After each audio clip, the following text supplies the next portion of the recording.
வணக்கம் உறவுகளே, எல்லாரும் எப்படி இருக்கீங்க? நான் ரொம்ப நல்லா இருக்கேங்க. நீங்க எல்லாரும் எப்பவுமே உடல் ஆரோக்கியத்தோடும், மன சந்தோஷத்தோடையும், நோயற்ற வாழ்வும், குறைவற்ற செல்வத்தோடும் வாழணும்னு சொல்லிட்டு நான் ஆண்டவனை பிரார்த்தனை பண்ணிக்கிறேன். வாங்க வீடியோக்குள்ள போலாம்.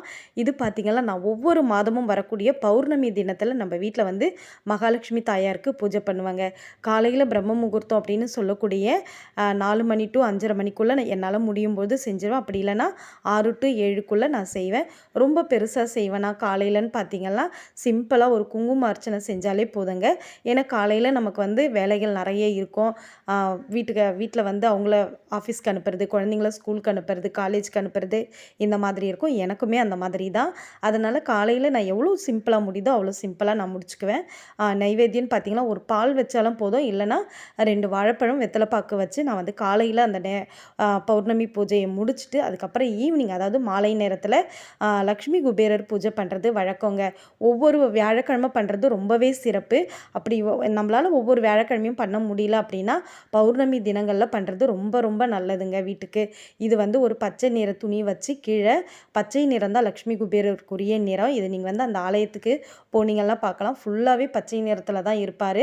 லக்ஷ்மி குபேரர் ஆலயம் சுற்றி நாங்கள் வந்து வருஷத்துக்கு 2 முறை போயிடுவோம். இல்லைன்னா ஒரு முறையாவது போவோம். நமக்கு இங்கே பக்கத்தில் வண்டலூர் பக்கத்தில் தான் இருக்குது லக்ஷ்மி குபேரர் ஆலயம். இதை வந்து தொடர்ந்து நாங்கள் ஒரு 3-4 வருஷமாக தாங்க போயிட்டுருக்கோம். ரொம்பலாம் இல்லை. இந்த படத்தை வந்து நாங்கள் அந்த துணி மேலே வச்சுட்டு சிலையும் நான் வச்சுருக்கேன். லக்ஷ்மி குபேரர் சிலை. இதையும் நம்ம ஒரு தட்டில் வச்சுருக்கேன் நான். என்கிட்ட அப்போ இந்த பூஜை பண்ணும்போது வந்து என்கிட்ட வந்து எந்திரம் இல்லை. இப்போ நான் எந்திரம் வாங்கிட்டேன். லக்ஷ்மி குபேரர் ஆலயத்தில் தான் எந்திரம் வாங்கி வச்சுருக்கேன். அதனால் தம்பி பார்த்திங்களா அழகாக பட்ஸ் இருக்கு இல்லைங்களா, அதில் வந்து குங்குமத்தால் வரைஞ்சி அது மேலே 5 ரூபாய் நாணயம் வச்சு பூ வச்சு அதை ஒரு ஓரமாக தட்டில் வச்சுருக்கேன். ஒரு தட்டில் பார்த்திங்கன்னா மாம்பழம், வாழைப்பழம் வச்சுருக்கேன். மாம்பழம் மகாலட்சுமி முருகருக்கு மட்டும் இல்லாமல் மகாலட்சுமி தாயாருக்கும் ரொம்பவே பிடிக்கும்.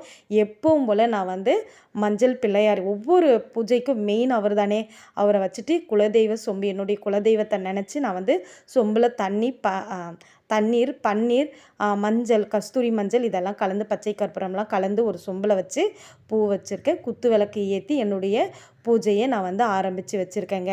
நெய்வேத்தியம்னு பெருசாக செய்வீங்களா அப்படின்னா, இதுக்கெல்லாம் நெய்வேத்தியம் பெருசாக நம்மளால் செய்யணும்னு இல்லைங்க. உங்களால் முடியும்னா நீங்கள் உங்கள் மனசார எது வேணாலும் செய்யலாம்.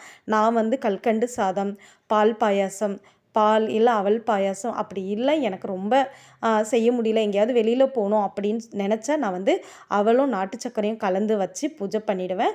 பழங்கள் இருந்தால் பரவாயில்ல, இல்லைனா அதே மாதிரி நான் சொன்ன மாதிரி 2 வாழைப்பழம், வெத்தலை பாக்கு வச்சு என்னுடைய பூஜையை வந்து நான் ரொம்ப மன நிறைவாக எப்போவுமே என்கிட்ட இருக்கிறத வச்சு நான் செய்வேங்க. இது இல்லை, அது இல்லை, இதை வாங்கலையே அப்படின்னு நான் மனசு வந்து எப்போவுமே குறப்பட்டுக்கிட்டு நான் எந்த பூஜையும் செய்ய மாட்டோம். இது இருக்குல்ல, அடுத்த முறை வாங்கிக்கலாம்.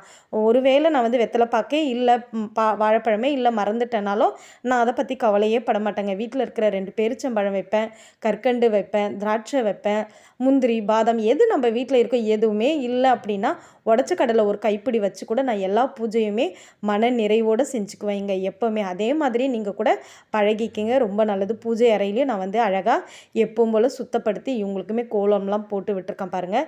போட்டு இங்கேயும் நான் குத்து விளக்கு சின்னதாக ஏற்றி வச்சுட்டு தாங்க நம்ம வந்து பூஜை எந்த ஒரு பூஜை பண்ணாலும் முதல்ல நம்ம வீட்டில் வணங்கக்கூடிய தெய்வங்களுக்கு விளக்கு ஏற்றி வழிபாடு செஞ்சுட்டு அதுக்கப்புறம் நம்ம என்ன பூஜை பண்ண போகிறோமோ அதை வந்து நம்ம தொடங்கிறது ரொம்ப ரொம்ப நல்லதுங்க. இங்கே வந்து நான் பழம்னு பார்த்திங்கன்னா மாதுளம் பழம் வச்சுருக்கேன். லக்ஷ்மி குபேரருக்கு உரியது மாதுளைப்பழம். மாதுளைப்பழம் பிரசாதம் கூட நீங்கள் கண்டிப்பாக வைக்கலாம். உங்களுக்கு முடிஞ்சால் உரிச்சி வைங்க, இல்லைனா அப்படியே கூட வாங்கி வைங்க, ஒன்றும் தப்பில்லை. 5 ரூபாய் 108 காயினில் தாங்க நான் பூஜை பண்ணுவேன். உங்ககிட்ட லக்ஷ்மி குபேரர் காயின் இருந்தாலும் சரி, ஆனால் சிறப்பு எதுன்னு பார்த்தீங்கன்னா 5 ரூபாய் நாணயத்தில் பண்ணுறது தான் சிறப்பு. நான் வந்து இதை அந்த ஆலயத்துக்கு போகும்போது தான் பார்த்தேன். அந்த ஆலயத்தில் ஃபுல்லாகவே 5 ரூபாய் நாணயங்கள் தாங்க இருக்கும். அதனால தான் நான் சொல்கிறேன் அதுதான் ரொம்ப சிறப்புன்னு. நானும் அந்த 5 ரூபாய் நாணயத்தை வச்சு தாங்க இத்தனை வருஷமாக பண்ணிக்கிட்டு இருக்கேன். நான் வந்து ஒரு 5 வருஷமாக இந்த பூஜையை வந்து நான் தொடர்ந்து பண்ணிகிட்டு இருக்கேன். வெள்ளிக்கிழமைகளில் பார்த்தீங்கன்னா நான் எப்போவுமே வந்து உப்பு தீபம் ஏற்றி வச்சிட்டு இருந்தேன். இப்போ வந்து வெறும் உப்பு மட்டும் வச்சு வழிபாடு செஞ்சிட்ருக்கேன். மகாலட்சுமி தாயார் முன்னாடி பார்த்திங்கன்னா ஒரு தட்டில் உப்பு வந்து பரப்பி அது மேலே வந்து நீங்கள் மஞ்சள் இல்லை வசம்பு ஜாதிக்காய் இந்த மாதிரி ஏதாவது மகாலட்சுமி அம்சம் கொண்ட ஏதாவது ஒரு பொருள் அது மேலே வச்சு அந்த தட்டை உங்கள் மனசு போல் எப்படி அலங்காரம் பண்ணணுமோ அந்த மாதிரி நீங்கள் அலங்காரம் பண்ணி எப்பவும் போல் நீங்கள் வந்து நெய் தீபமோ இல்லை நீங்கள் வீட்டில் என்ன தீபம் ஏற்றுவீங்களோ அதை ஏற்றி வச்சு வழிபாடு செய்யுங்க. வெள்ளிக்கிழமையில் இந்த மாதிரி செய்கிறதும் ரொம்பவே நல்லது. இல்லைன்னா நான் சொன்ன மாதிரி மாதந்தோறும் உங்களால் முடியுன்ற பட்சத்தில் கண்டிப்பாக நீங்கள் வந்து பௌர்ணமி பூஜை செய்யுங்க.